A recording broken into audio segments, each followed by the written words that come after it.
Well, hello, everyone. I'm coming to you tonight from my office in Washington, where we are still hard at work as the holidays approach. I'm glad to be joined tonight by Nikki McKinney, the Policy Director of Democracy Forward, which is a national legal organization that defends our principles of democracy through litigation and through public education.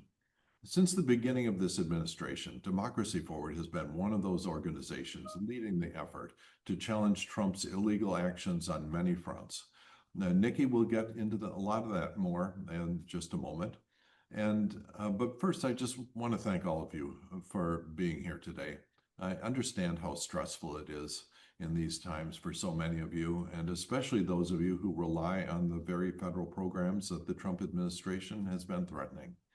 And that's why I have been having and will continue to host and participate in town halls like we're seeing tonight. We've had 12 town halls so far this year, in person, over the phone, online, to ensure that all of you know what we're trying to get done in Washington on your behalf.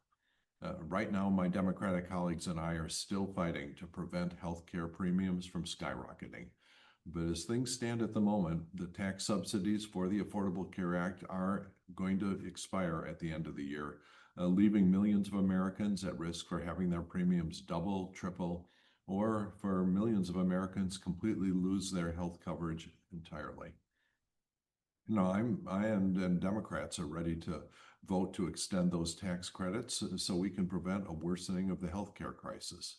And when I'm back in Illinois, I've stood with many of you at protests such as the No King's Day protest and other peaceful demonstrations across our district to show the anger and the frustrations that we all feel at this time. I've hosted roundtables with advocates and organizations that are directly impacted by the Trump administration, like local food banks, public school superintendents and local librarians, small business owners and manufacturers. And I assure you that in Congress, we're using every tool at our disposal to fight back against Trump and the Republicans' reckless cuts to so many services that so many people need. But everyone has a piece in this fight, so I'm glad to see folks here today engaged on the issues that matter the most to them. And now I'd like to introduce Nikki McKinney from the Democracy Forward, who's joining me tonight to help answer some of your questions. Congressman, thank you so much for inviting me to join you this evening and for representing Democracy Forward. I know there's a lot to discuss tonight, but I just wanted to start with a little bit of gratitude. Yes, there are terrible things that have happened this year, this week, and probably will happen before we even get off of this town hall tonight. But there are also some incredible relationships and coalitions that have been built during the course of this year. And Congressman, because of your support, we've been able to stop some of the worst policies from this president from taking shape. So let me tell you a little bit about the litigation that Democracy Forward and our partner organizations have engaged in during the course of the first year of the Trump administration. I want to be clear, the courts are not going to save us. The people are actually going to save us. But the courts are, in fact, holding their ground, and much more than the president or the right-wing media would have us believe. So as the congressman said, there have been a number of federal cases filed, federal litigation filed during the course of the Trump administration. In total, around 500 cases. Democracy Forward, for our part, has filed approximately 150 lawsuits, launched over 200 investigations, and secured nearly 100 positive court rulings, including 2 just this afternoon. These courtroom wins have served to halt or slow executive overreach, protected the civil service, safeguarded education, civil rights, and healthcare, reinstated federal funding for critical community programs, and congressionally authorized funding for things like climate and infrastructure projects, and preserved U.S. global leadership. But what does that actually look like when I sort of rattle those off?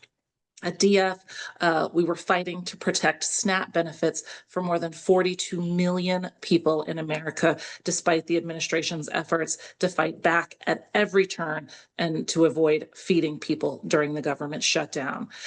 Forcing the release of $6 billion in federal funds for public schools across our nation. It looks like blocking the firing of federal servants during the government shutdown, a case where we got a positive ruling today, the withholding of funding for direct service providers for survivors of sexual assault and domestic violence, including the targeting of lawyers trained to help them. This looks like joining with partners to fight against the deployment of our military against people on U.S. soil and successfully protecting healthcare of more than 2.2 million Americans. And when the administration loses and then it refuses to comply, we are back in court. We are determined to litigate compliance in every way we know how, because this is an administration that doesn't really follow any of the rules or protocols for those who have come before them. They readily disregard the rule of law and decisions of and the decision of our judges. But the judges aren't having it, and neither are we. Now, Congressman, I don't want to talk too long because I would really like to take the questions of your constituents. So I think I'll just leave the overview there and turn things back over to you. Well, thank you. And let's see, we have the questions coming in from various places. The first one has actually come in through social media, which is simply, is Congress doing anything about increasing the premiums for next year, the increasing premiums that everyone's worried about? Well, that's, there are going to be 400,000 in Illinois that have marketplace plans and depend on those subsidies to be able to afford those tax credits to be able to afford health insurance. And many of these are going to see their premiums double or even triple. And so that, it is a very increasingly common thing these days that there's something that's supported by the public and is unfortunately being blocked by the president or by the Speaker of the House. And in the House of Representatives, there's a mechanism to fix that. There's something called a discharge petition. When there is a simple piece of legislation that is supported by a majority of members of Congress, in this case, to extend those tax credits to prevent the increase in the cost of the health insurance, that has majority support, easily majority support in Congress.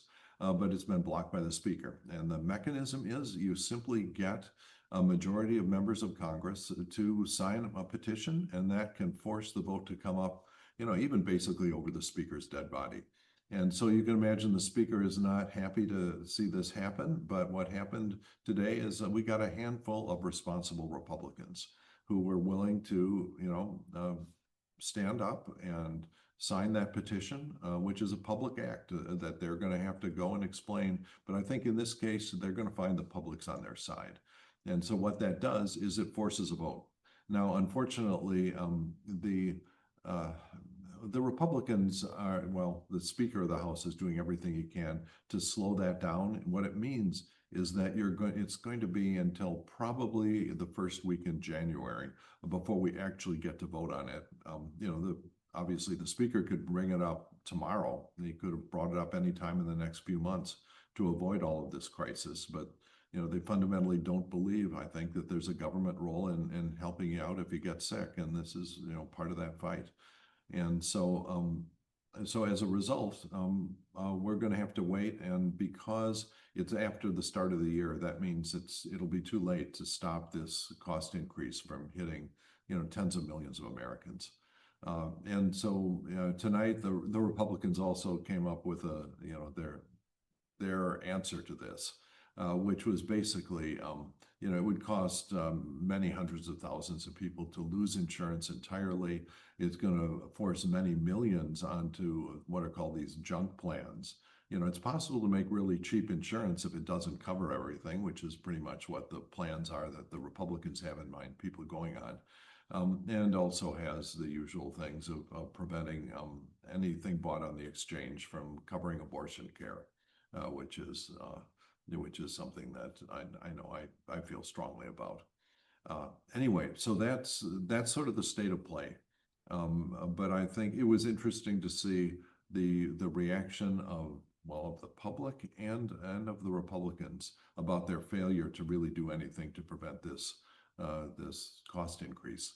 So that's what's happening. And the voice of the public is going to be key on this. Over the next 2 or 3 weeks, the Republicans will go back home and talk to families that are about to have their healthcare costs increase And I think they will get a message that is so loud and clear. It has now even been obvious to Marjorie Taylor Greene, someone who I agree on with very few things, but understands very clearly that they're on the wrong side of the public on this. And that's what's, it'll be democracy in action.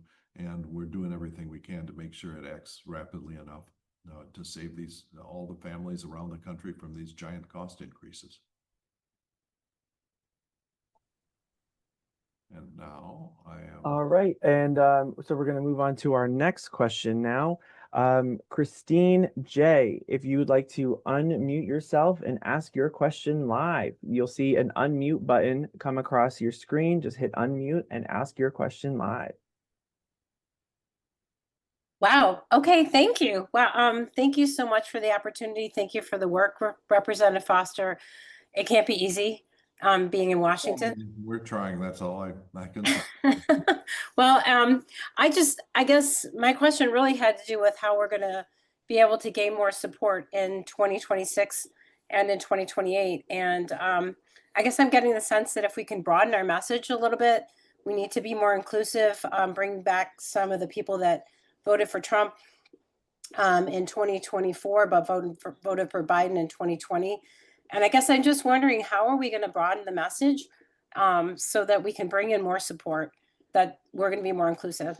Yeah, the number one thing is to keep talking to everyone. We're not going to agree with everyone.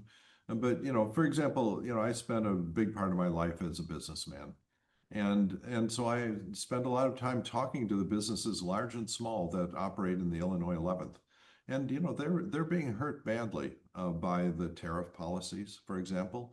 The farmers are being hurt badly by what Trump is doing on the immigration front. And there are a lot of these issues that people who may have voted for President Trump didn't really think he was going to hurt them. A lot of farmers would never have believed that he was going to sort of systematically destroy their export markets for soybean. For the first 10 months of his presidency, the Chinese, who used to be the biggest market, bought zero soybeans. And now Trump says, "Oh, he's got I think a $12 billion bailout for farmers," but that's not what farmers want. They want their markets back, and they want a president who will negotiate good trade deals instead of just alienating all of our customers. And so that there are a lot of these issues where if you just keep listening, you'll find that they're actually on our side. I was just down this last weekend talking to the Illinois Farm Bureau, where there were representatives from all the counties in the Illinois 8th, all 8 of them.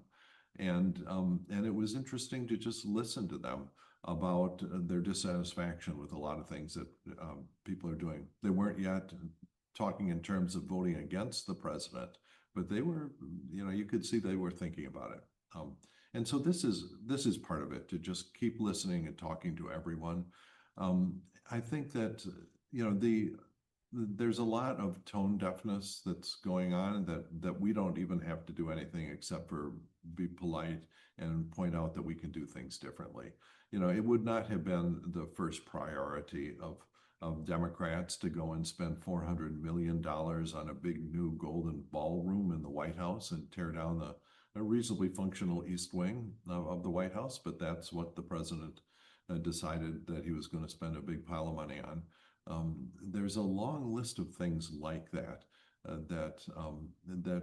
people are feeling the pain of the continuing inflation, where they remember that Donald Trump, the Donald Trump that they voted for, was a Donald Trump who spent the last several weeks of the campaign promising that he was going to cut energy prices by half.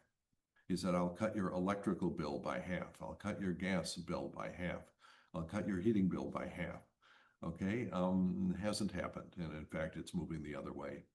And so we don't have to be rude about it, but we should just point out that there's a better way forward, and that's I think that's the best play for the American people. And when you do the right thing for the American people, that ends up doing the right thing politically. All right, our next question is coming from Dennis O'Brien. Dennis, if you'd like to unmute and ask your question live. Good evening.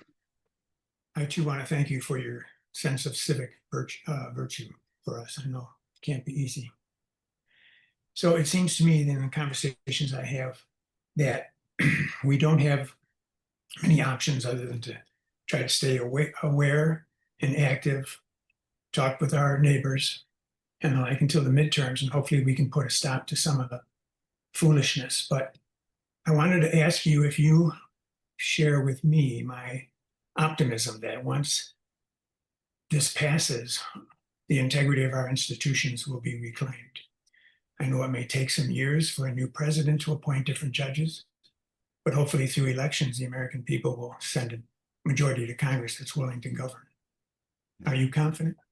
Mm-hmm.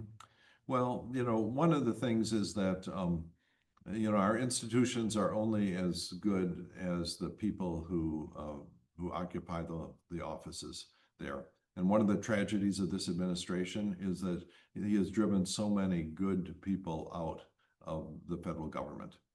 There's, every day you'll see some new outrage against people who just, they wanted to spend their careers in service to the public, and he's just doing everything he can to drive them out. He's trying to run in large way the entire federal government like an old political machine that, where, okay, your job depends on whether you support the political boss. And it's remarkable because, they started out his presidency with a big announcement about the Doges. You remember the Doges? They were going to go and root out all of the waste. They were going to save, I think Elon Musk estimated $2 trillion, okay, which is a very big hunk of the federal budget. Okay, fine, show us how you're going to do it. And in fact, that when they actually saw the useful things that the federal government was doing, they said, oh, well, we can't really cut that. We can't really cut that. And then the things they did cut turned out to be absolutely essential. At one point, they fired a big fraction of the staff who looks over the maintenance and design of our nuclear weapons. And they decided, oh, yeah, we can fire all those people. And then after a couple of days, they said, oh, no, let's bring them back. But the bottom line, there are two bottom lines. The first thing is that if you look at federal spending, the thing that they were going after, federal spending this year is slightly higher than it was last year. So in terms of cutting federal spending, it's been a complete failure. And as a result, the Doge operation has now been completely shut down. It is gone. And so that is, they realized it had failed. I think everyone involved pretty much agreed it failed. And now what they're doing is trying to repair some of the damage they've done. Okay, one example of that is there used to be a very successful program, I think it was called the 18F. And this is to get high-tech, technically talented individuals to take on, special jobs to make the technology of the federal government work better. And they were accomplishing great things. And when Trump came in, he shut down the program because obviously it had been done by previous presidents and that he could do better. So he shut it down. And then just a couple of days ago, he announced essentially an identical program where he was going to try to get technically talented people to come in and work for the federal government to make our computer systems work better and things like that. And so, I think reality has intruded on a lot of that. That's going to be, it's going to be an ongoing battle. But I think that, I am confident because people ultimately are satisfied with how our democracy works at the local level, and they're going to demand the same thing out of the federal government.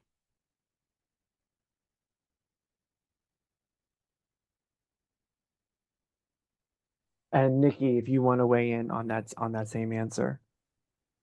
I'm happy to. I don't know that there's much more I could say that's more eloquent than what the congressman has said, Mr. O'Brien. I do appreciate the question. I am like you. Some people may call me Pollyannish, but I actually do believe that we will emerge from the ashes of this administration to something much stronger and better. But it isn't going to happen to us. It'll happen because of us.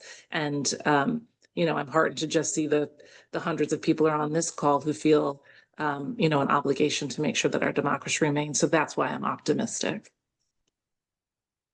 All right, so our next question comes from Kristen T. Kristen, you'll see a unmute button across your screen. If you want to unmute, you can ask your question live.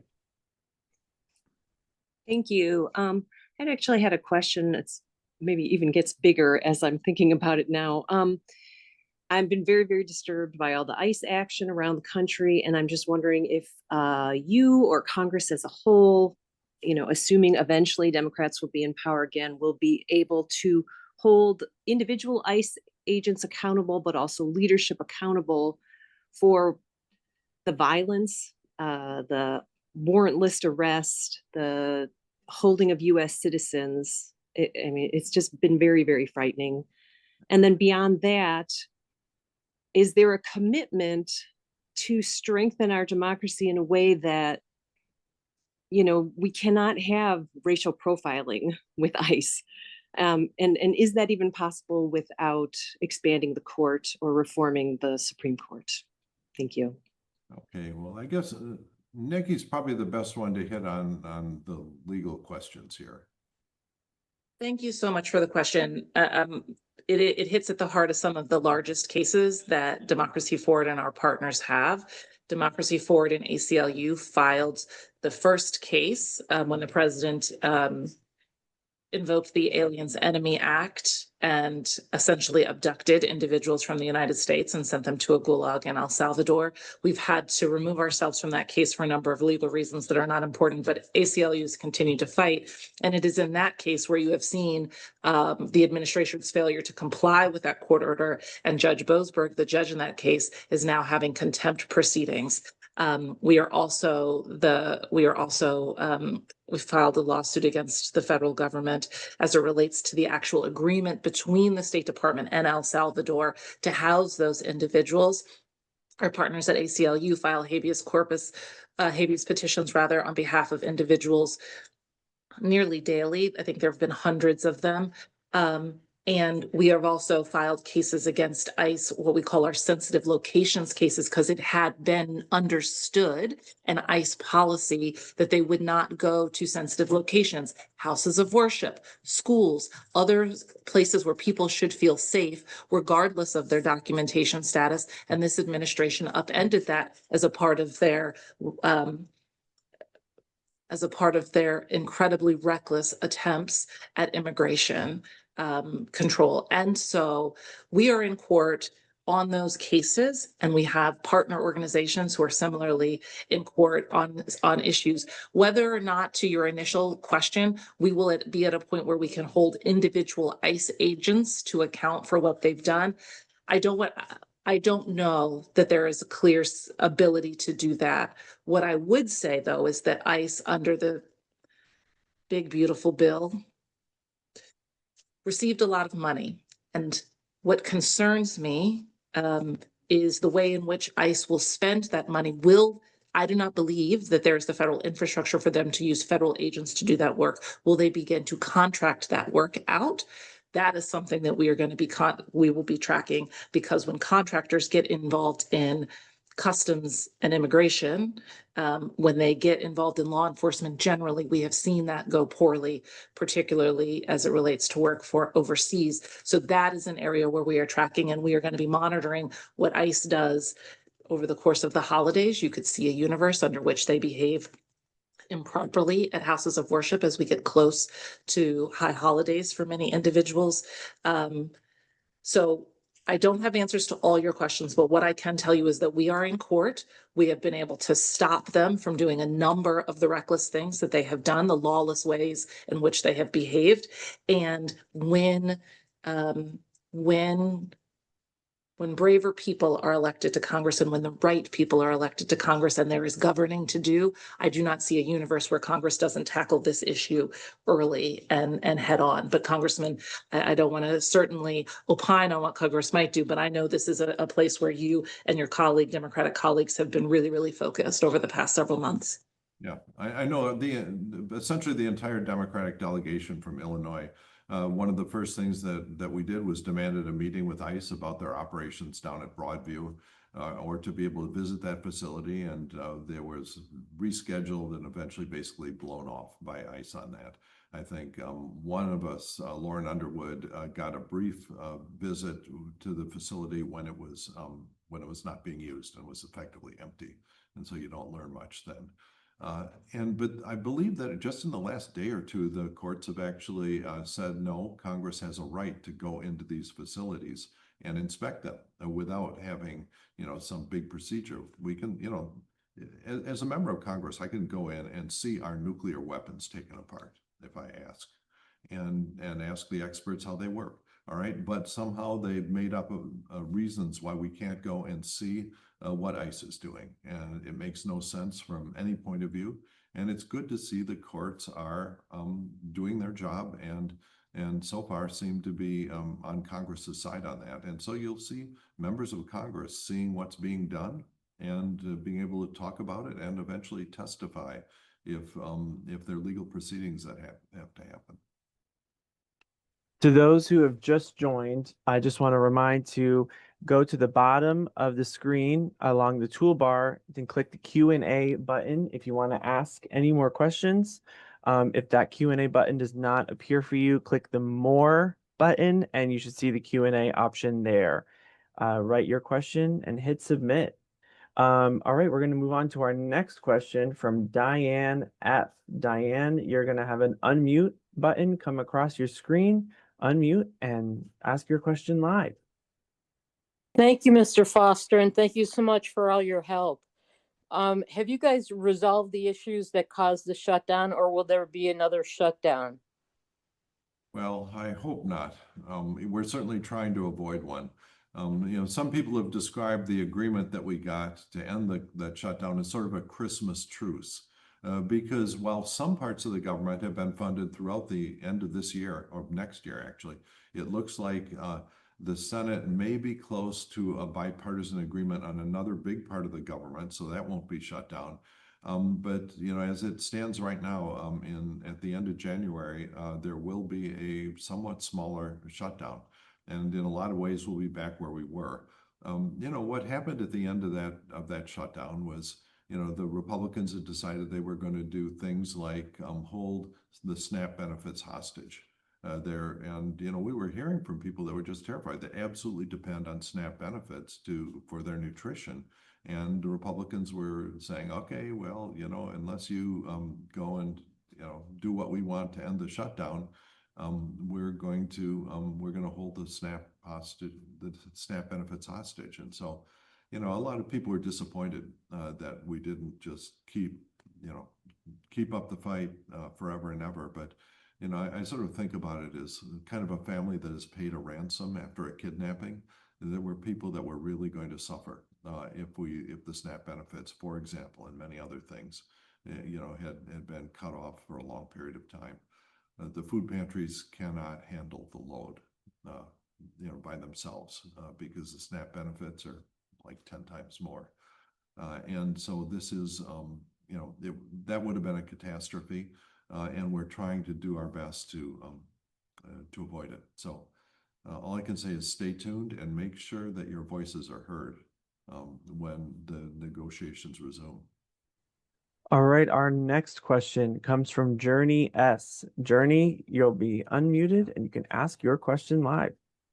Hi, yeah, thank you so much, Representative Foster, and your office for making yourself available for these. I'm just curious, as things have maybe started to move a little bit, you talked about the ACA kind of subsidy potential to continue those. I'm curious if you have noticed any changing atmosphere in Congress, just about maybe Republicans being more willing, like more Republicans breaking away and being more willing to work across the aisle. Yeah, and that's actually one of the few signs of Christmas cheer around here. Today we hit 218 on the discharge petition, which you're probably going to be hearing a lot more about. If that's what we have to do to make our Congress operate properly, we'll be using it.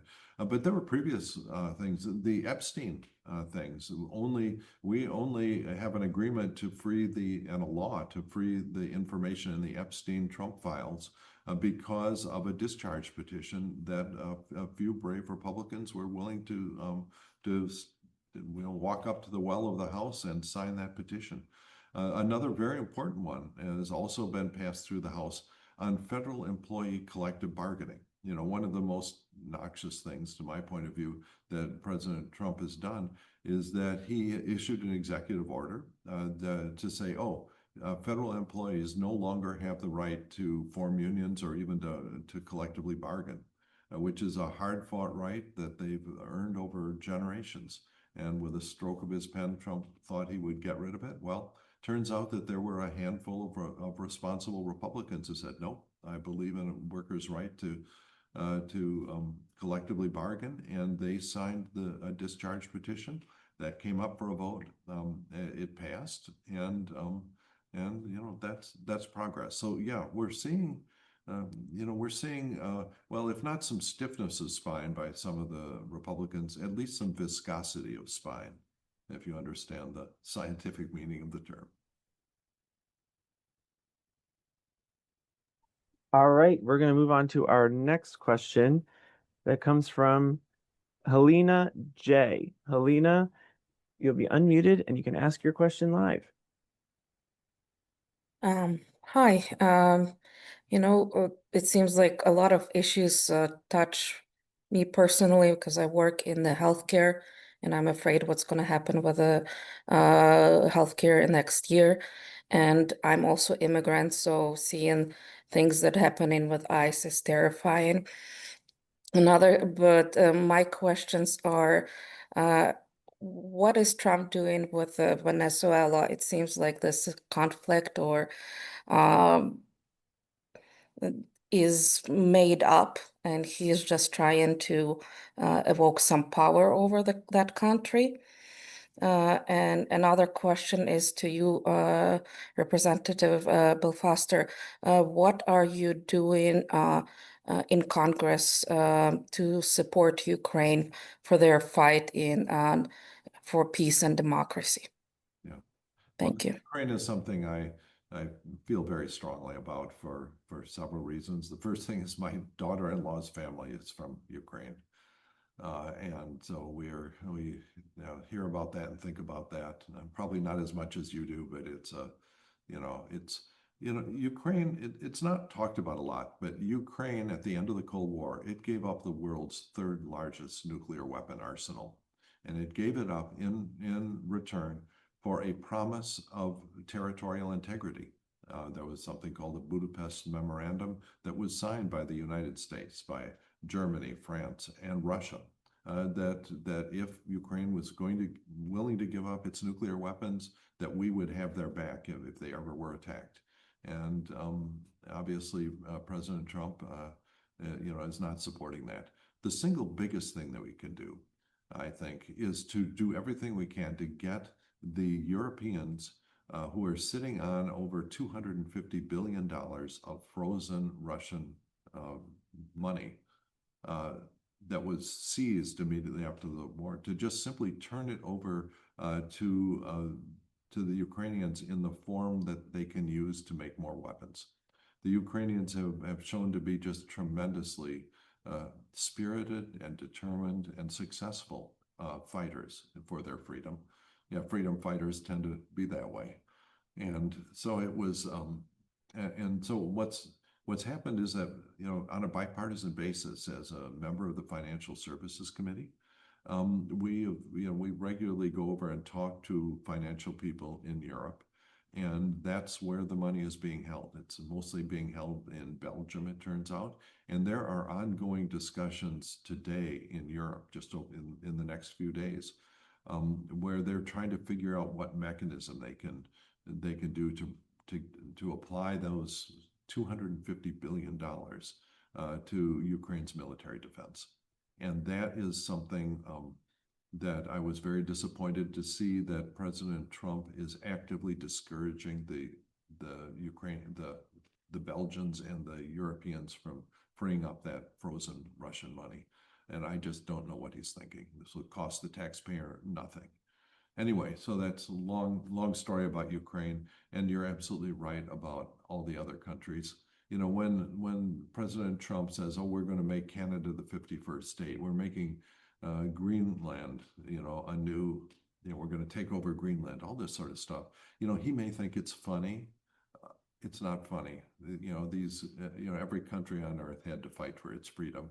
And when the most powerful country on earth jokes about taking them over, it's just not funny, and it hurts the reputation of our country forever. All right, our next question is coming from Kristen E. Kristen E., if you'd like to unmute, you can ask your question live. Hi, Representative Foster. How are you? I have We're actually, doing the best we can. yeah, I have so many questions, but I think everybody's doing a great job of covering a lot of them. But I'm going to pivot a little bit to the Department of Education, which I have written to you about, and you did respond to my letter, which I greatly appreciate. I have some genuine concerns about the destruction of the Department of Education and the fact that there's not a real plan as to how we're going to fund students. We all know that the private banking industry does not have the infrastructure to support the portfolio of the federal government on federal loans. And there is no plan. And also about the fact that they have made highly educated individuals, they've classified as no longer being professionals. Therefore, they don't have to fund their education, which I think is ludicrous. Being a healthcare professional myself, I find it very concerning because when you already have cuts to Medicare, Medicaid, the ACA, this is going to affect the balance of insurance in the hospitals, but we're also affecting our providers, which are already we already have a shortage of nurses. We already have a shortage of physicians, and we are unable to fill that gap. And you're now saying that even advanced practice providers are no longer considered professionals, and we're not going to give them funding for their continued education. So moving forward with that idea, I'm also very concerned about the cap on medical students who are in the process of applying to medical school. I work for a major medical center in Chicago, who we have the biggest medical school. And this is already impacting the application process because they're concerned about where their funding is going to come from. So they've spent 4 years spending a lot of money and time for their undergrad degree to go into medicine. And now they're being told that they are going to be capped at $50,000 a year with a $200,000 cap total. And I know that most people do not know how much it costs to go to medical school, but I will tell you that almost all of my medical students are $300,000 to $400,000 in debt. Yeah, no, look at the reclassifying degrees like nursing and so on is not being professional. It's just absolutely foolish. Yes. Every one of those students is going to have to take out more expensive private loans, or Right. they're going to decide not to become a nurse or other medical professional at a time when we desperately need more nurses. I actually just signed a letter to the Department of Education a few days ago demanding they reverse that change. And my colleagues and I are looking at legislation that would force to reverse it. But, this is part of the wider destruction of the Department of Education, which I know, Nikki, you've been very active in that litigation. Can you say a little about the state of play? We certainly have. And this case, there are actually two cases. Ours is Somerville Public Schools v. McMahon, and then there is a case that the state AGs also brought. Now those cases have merged because we saw the Department of Education begin to fire people from really critical programs and to move critical programs out of the Department of Education to other federal agencies where it really doesn't make much sense. Both a district court and an appeals court issued preliminary injunctions on our behalf to stop the administration. Unfortunately, in July, the Supreme Court took up that case and granted the government a stay while additional proceedings continued. And so while disappointing, we continue the fight. We recently amended that complaint to include some of the new portions of the the Department of Ed that they moved over to HHS and to the Department of Labor through interagency agreements or IAAs. So we've amended that complaint. We're gonna still fight. The fight is not over. The court did not rule on the merits of the case. They just stayed both lower courts. So it's a lot of legal sort of mumbo jumbo, but I assure you that both Democracy Forward and the state AGs continue to fight this fight. And I think, should the department continue to pursue future moves, I think we I think there is some theory of the case that the department or that the administration will, over the holidays, make additional moves, not just at the Department of Education, but across the federal government. And I want to assure you that we have litigators who will be on standby every single day of the holiday, including Christmas, watching. And I will be watching, and we will be in court to stop them. Should they try any shenanigans, there will be people on watch. And I know folks like the congressman will also be watching. So it isn't a direct answer to your question around the shifts that they are making to remove individuals who have clearly, who are and have always been professional. I also love that the way, this is a personal aside, that some of the, sorry, that's my 7-year-old watching Democracy in Action, that the professions that they've declassified tend to be professions that women pursue, are suddenly not professional. But that's just a point of personal privilege. But we will fight and reverse anything that we can, and certainly slow them down when the courts allow us. All right, our next question is coming from Gerald Blazer. Gerald, if you'd like to unmute, you can ask your question live. Yeah, can you hear me? Yep, you're live. Thank you. It's Jerry Blasey. I'm gonna, like Kristen, All well, right. first of all, I'd like to I thank was Congressman wondering if Foster. it was you. No, What, Bill? oh, it's fine. Yeah. You want me to show my face? Teething experiments many, many moons ago. Anyway. Yeah, yeah. So first of all, I'd like to thank you, Bill, and you, Director McKinney, for your vigilance over the holiday and for all your efforts in trying to maintain our democracy. So like Kristen, I'll take this in a bit of a different direction, as Bill might anticipate, more science oriented. I'm told that moments ago, the wind gusts at the National Center for Atmospheric Sciences topped 110 miles per hour. And today we heard that Director Vogt of the OMB is going to disassemble NCAR and, like the Department of Education, send all its little bits to different departments and different agencies all over our nation.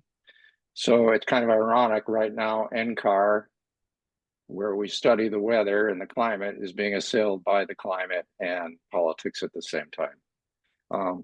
And I'll just comment, this is just yet another outrage slipped under all the corruption and the lawlessness of this administration. So also, as you know, NSF is homeless, having been displaced by a power grab or a land grab by the Secretary of HUD. And they're all, ironically, operating online again, just after they were all called back to work. So could either of you comment on the plans, the interest level of Congress and the policy sector on plans to protect NCAR and NSF, or more generally, the nation's science portfolio? Oh, well, sure. There's a part of that I'll answer, and Nikki can take the whole, the second part. One of the things I have worked hard on is maintaining good relationships with the Republicans who are honestly interested in science policy. For example, in science in the U.S. House, there are two committees that matter the most. One of them, the Science Committee I serve on. Another one is the Relevant Appropriations Subcommittee. The chair of the Relevant Appropriations Subcommittee, it's a guy called Chuck Fleischman from Tennessee. And I think if you looked at our social media, you'd find we agree on almost nothing except for the United States should have a strong science program. And since he is the chair of the Appropriations Subcommittee, we decide which programs to authorize, and his committee decides how much money to give each of those. And so I remember in a vote series not long ago, and he and I, I work hard. I go to a lot of events he invites me to. We're co-chairs of the Advanced Nuclear Caucus and other things we do together. And probably about a little month or two ago, during a series of votes in Congress, he ran up to me and said, "Bill, you're really going to love the mark," that's the amount of money that we just got out of my subcommittee for science, for the Department of Energy Office of Science in that case. When I found out what the number was, it was actually correct. So this was at a time when everyone was predicting disaster for that piece of science, and it actually came out all right. And so, that's an example of why it's important to just do everything you can to maintain good working relationships when there's a good faith partner on the other side. But I think that what he's doing, what Trump is doing in other areas does not exhibit good faith. And we just have to go and do everything we can to fight it. And maybe Nikki can discuss a little bit how we're dealing with Trump sort of unilaterally closing down agencies and programs that Congress has explicitly authorized and provided money for. Happy to, Congressman. So I will admit, I had never heard of NCAR until it was probably 1:30 this afternoon. And there, in our organization, when the Trump administration does a horrible, awful, there is a mechanism by which everybody is made aware. And then the team begins to discuss whether or not only is there legal action that can be pursued, but how do we identify a plaintiff who has standing in order to sue? Because those are the two things. I'm not a lawyer, I didn't pretend to be one on TV. But those are sort of the two big questions our team begins to think about. So I don't know. I know that there was real interest in doing something around this, particularly from the congressional delegation in Colorado, where I believe NCAR is located, but also from constituents like yours. So I apologize at the outset for not ever having heard, Gerald, of NCAR, but I did today, and people are definitely looking at it, and is certainly on the radar, not only of our organization, but of members of Congress. I can assure you of that. On the NSF front, we did file a lawsuit over the summer, June or July, can't quite remember, when the administration decided to slash about $1 billion in NSF grant funding. We filed that lawsuit. Unfortunately, in September, not only did we file a suit, we also requested a preliminary injunction, which is the way in which you stop the administration or stop anybody from doing something.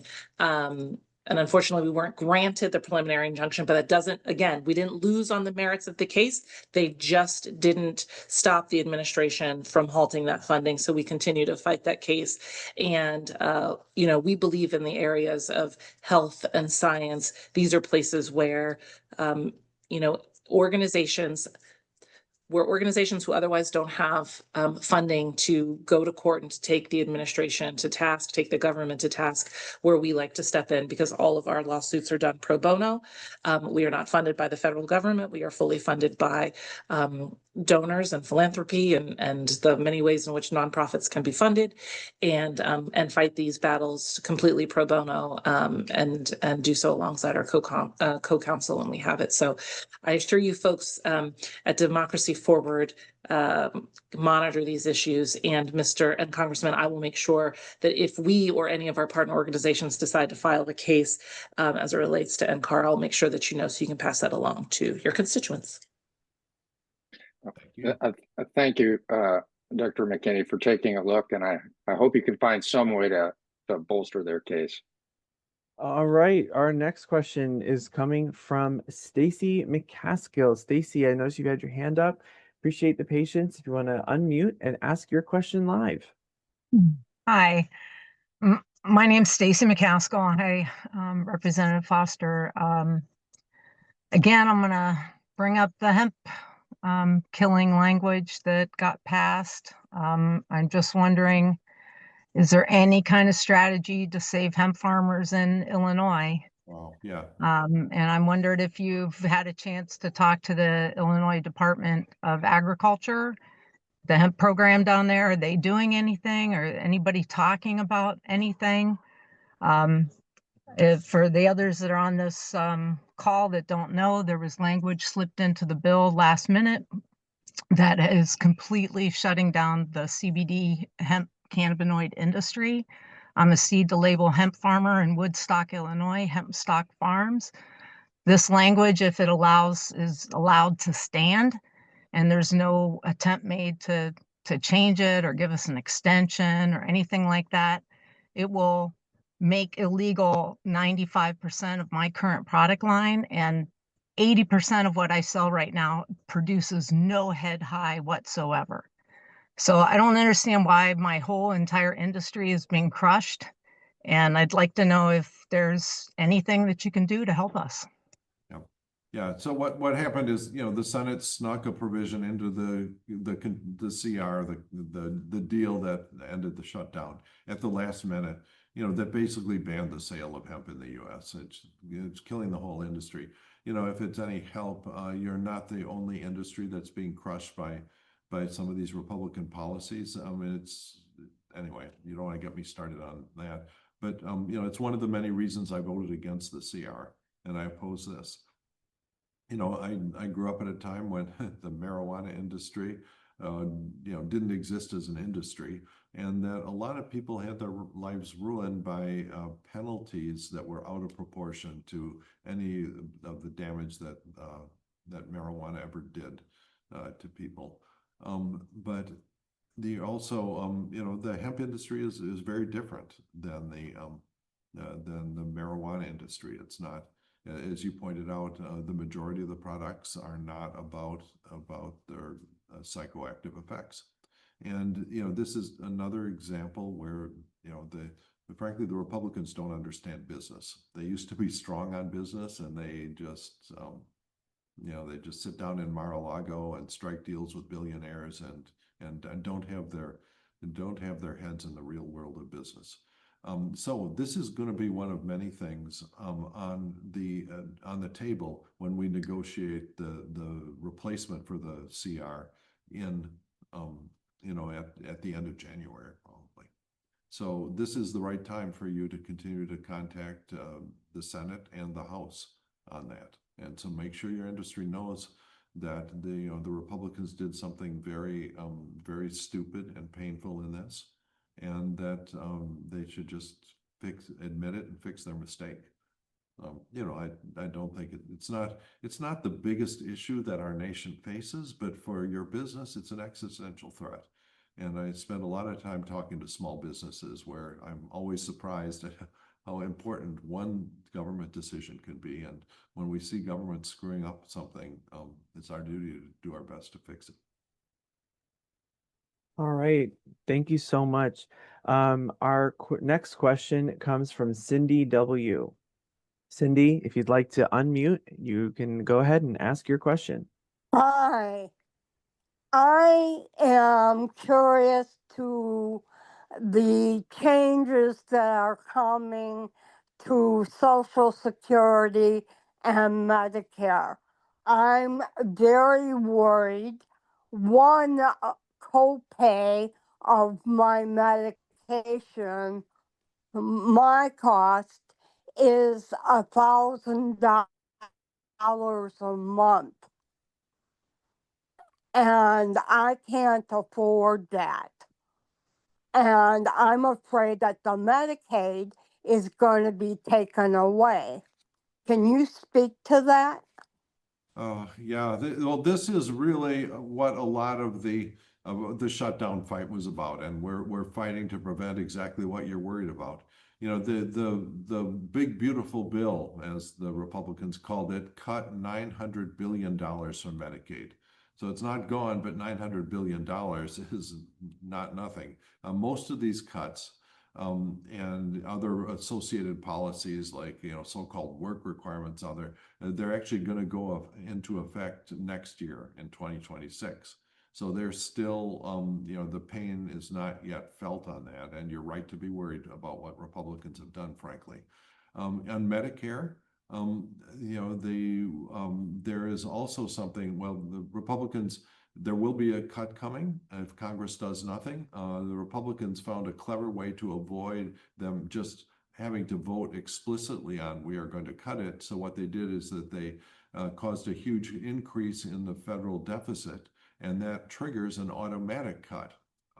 So which they can claim it wasn't them that cut it, even though it was things they voted for.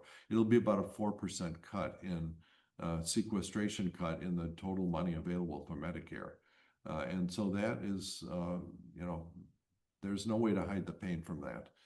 Overall, the Republicans, took out $1.5 trillion of money from healthcare. And when you do that, millions of people are going to lose coverage or find it's unaffordably expensive. Social Security, there are no cuts to the benefits then yet so far. But what happens is that the president and the Doge people, that was that program that was going to go save all this money. What they did is they went and they fired a lot of people who administer the Social Security customer service. And so now if you have a problem or you're not receiving your proper Social Security benefits, then what you're going to see is that you're going to spend a long time on the phone or waiting to hear someone, on hold, waiting for someone to deal with your problem. And this was, I think, a very conscious policy. By cutting the people that administer Social Security, there's no way that the full amount that should be available and that people have earned will be actually spent and given to the people who've earned that. And so this is one of the specific things that I joined with many members of Congress in saying, reverse this Doge cut to the people who are responsible for making Social Security a reliable source of sustenance for so many people for so many years. All right, we have time for only one more question. Before we get to that question, I want to remind everybody who submitted a question, has their hand up, wants to hear from the congressman, that if we don't get to you tonight, you can call our DC office anytime, business hours, and we will get back to you with an answer to your question. We'll make sure that you get a written response from the congressman if you just call our DC office at 202-225-3515. I'll repeat that number again, but you can also find it on the congressman's website, which is foster.house.gov. It is 202-225-3515. All right, we're going to go to our next question, which will be our last question of the evening, which is from Raquel F. Raquel, if you'd like to unmute yourself, you can ask the final question.